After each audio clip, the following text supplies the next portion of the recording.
دنیا میں مال کمانے کے 4 طریقے ہیں۔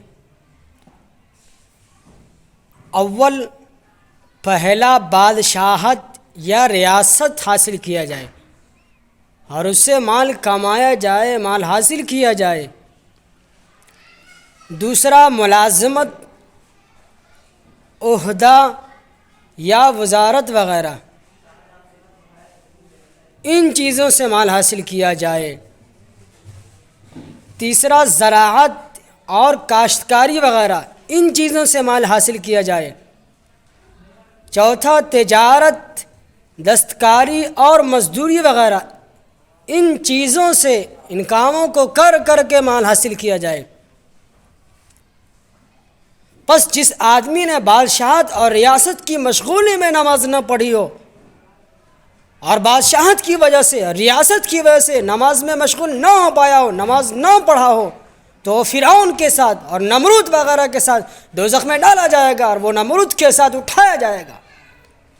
اور جس آدمی نے ملازمت کی وجہ سے، جس آدمی نے وزارت کی وجہ سے نماز نہ پڑھی ہو، تو وہ فرعون کے ساتھ، اس کے وزیر حامان کے ساتھ، جو بے ایمان ہے، اس کے ساتھ دوزخ میں رہے گا۔ اور جس آدمی نے زراعت کی وجہ سے نماز نہ پڑھی ہو، جس آدمی نے تجارت کی وجہ سے نماز نہ پڑھی ہو، تو وہ ابی ابن خلف کے ساتھ، زمیندار جو تھا، اس کے ساتھ اٹھایا جائے گا اور اس کے ساتھ دوزخ میں رکھا جائے گا۔ وہ اللہ تعالیٰ کا دشمن تھا، وہ تجارت اور کھیتی کرتا تھا، اسی کے ساتھ اٹھایا جائے گا۔ اور جس آدمی نے دستکاری اور مزدوری وغیرہ کے کاموں میں پڑھ کر نماز نہ پڑھی ہو، تو وہ قارون کے ساتھ اٹھایا جائے گا، قارون کے ایمان کے ساتھ دوزخ میں رکھا جائے گا۔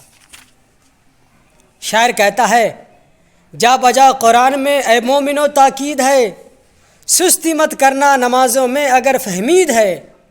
مومن و کافر میں گر کچھ ہے تو یہ ہے امتیاز، یعنی مومن ہے نمازی اور کافر ہے بے نماز۔ ساتھ کوئی بھی نہ دے گا کل تمہارا حشر میں، ہاں تمہیں دیں گی نمازیں ہی سہارا حشر میں۔ باپ بیٹے کے نہ بیٹا باپ کے کام آئے گا، حشر میں پہلے نمازوں کا ہی پیغام آئے گا۔ حدیث شریف میں آتا ہے کہ قیامت کے دن بے نمازی اللہ تعالیٰ کے سامنے بلائے جائیں گے اور ان سے نمازوں کی بابت پوچھا جائے گا۔ وہ طرح طرح کے عذاب اور بہانے بنائیں گے، وہ طرح طرح کے عذر کریں گے اور عذاب سے بچنے کی وجہ سے بہانے بنائیں گے کہ کس طرح عذاب سے بچ جائے۔ بادشاہ اور اہل ریاست اور نواب وغیرہ کہیں گے کہ ملکی انتظام وغیرہ کی وجہ سے ہم نماز نہیں پڑھ سکے۔ ان کے مقابلے میں حضرت داؤد علیہ السلام کو، حضرت سلیمان علیہ السلام کو پیش کیا جائے گا۔ اللہ تعالیٰ ان بے نمازیوں سے فرمائے گا، دیکھو ہم نے ان کی کتنی بڑی سلطنت دی تھی، مگر یہ نماز سے غافل نہ ہوئے۔ اے نافرمانو، تم نے جان بوجھ کر نماز چھوڑی تھی، اے فرشتوں لے جاؤ اور اس کو دوزخ میں ڈال دو۔ پھر بعض لوگ بیماری کا بہانہ کریں گے اور کہیں گے میں بیماری کی وجہ سے نماز نہیں پڑھ پایا۔ ان کے مقابلے میں حضرت ایوب علیہ السلام کو پیش کیا جائے گا۔ اللہ فرمائے گا کہ بیماری کی تکلیف ان کو زیادہ تھی یا تم کو زیادہ تھی، بتاؤ آج تم کو۔ مگر اتنی سخت لمبی بیماری میں ہم کو نہ بھولے تھے، یہاں تک کہ اشاروں سے نماز پڑھتے رہے۔ فرشتوں لے جاؤ ان نافرمانوں کو، لے جاؤ ان نافرمانوں کو، اس کو دوزخ میں ڈال دو، ڈال دو۔ پھر اولاد والے بہانہ کریں گے، چنانچہ ان کے مقابلے میں حضرت یعقوب علیہ السلام کو پیش کیا جائے گا۔ اللہ فرمائے گا ہم نے ان کو تم سے زیادہ اولاد دی تھی اور ان کو ان کے بیٹے یوسف کی جدائی کا غم دیا تھا اور بہت دنوں تک ان کو رہلایا تھا، مگر یہ نماز پڑھتے رہے، اللہ تعالیٰ کی یاد میں لگے رہے، اللہ تعالیٰ کو یاد کرتے رہے۔ چنانچہ ان لوگوں کو بھی دوزخ میں ڈال دیا جائے گا۔ اسی طرح عورتیں حیلہ بہانہ کریں گی کہ ہمارے شوہر ظالم تھے، ان کے خوف سے ہر وقت گھر کے کام کاج میں لگی رہتی تھی۔ ان کے مقابلے میں حضرت آسیہ جو فرعون کی بیوی ہے، انہیں فرمائے گا اللہ تعالیٰ اور پیش کیا جائے گا کہ اے بے نمازی عورت ہو، سن لو، تمہارے شوہر زیادہ ظالم تھے، یا اس کا شوہر فرعون زیادہ ظالم تھا.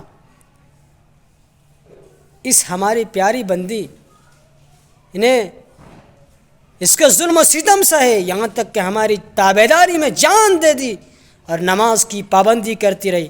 اے فرشتوں لے جاؤ ان کو دوزخ میں ڈال دو. غرض ہے کہ اس طرح سب بے نمازی مرد و عورت کو، ان تمام لوگوں کا مقدمہ، ان تمام عورتیں، ان تمام مرد مقدمہ ہار ہار کر دوزخ میں ڈال دیے جائیں گے. اس وقت دوزخ کا فرشتہ مالک ان سے کہے گا ما سلککم فی السقر قالوا لم نک من المصلین. اے لوگو تم کس گناہ کی وجہ سے دوزخ میں آئے ہو؟ وہ کہیں گے ہم تو دنیا میں نماز نہیں پڑھا کرتے تھے. ہادی برحق حضور اکرم صلی اللہ علیہ وسلم نے فرمایا کہ ایک وقت کی نماز نہ پڑھنے سے 80 برس دوزخ میں جلنا پڑے گا. اللہ اکبر، اللہ کی پناہ. کتنا بڑا جرم ہے، کتنی بڑی سزا ہے، لیکن ہم لوگ کتنا کوسوں دور ہو چکے ہیں. اور اذان کی آوازیں ہماری کانوں میں پہنچتی ہے اور ہم اپنے کاموں کی طرف رواں دواں رہتے ہیں. ایسا لگتا ہے تمہارے دلوں سے اسلام ختم ہو چکا ہے، تمہارے دلوں سے ایمان ختم ہو چکا ہے. تم کہتے ہو کہ ہم اللہ تعالیٰ پر ایمان لاتے، لیکن حقیقت میں تم اللہ تعالیٰ پر ایمان نہیں لاتے. اگر تمہارے دل میں ذرہ برابر بھی ایمان ہوگا تو اللہ تعالیٰ کی پکار کے بعد سیدھا تمہیں مسجد آنا ہوگا، تو سمجھا جائے گا کہ تمہارے دل میں ایمان ہے. ورنہ یہ سمجھ لو کہ تمہارے دل سے ایمان ختم ہو چکا ہے، تمہارے دل سے ایمان سلب کر لیا گیا ہے اور ایمان ختم ہو چکا ہے.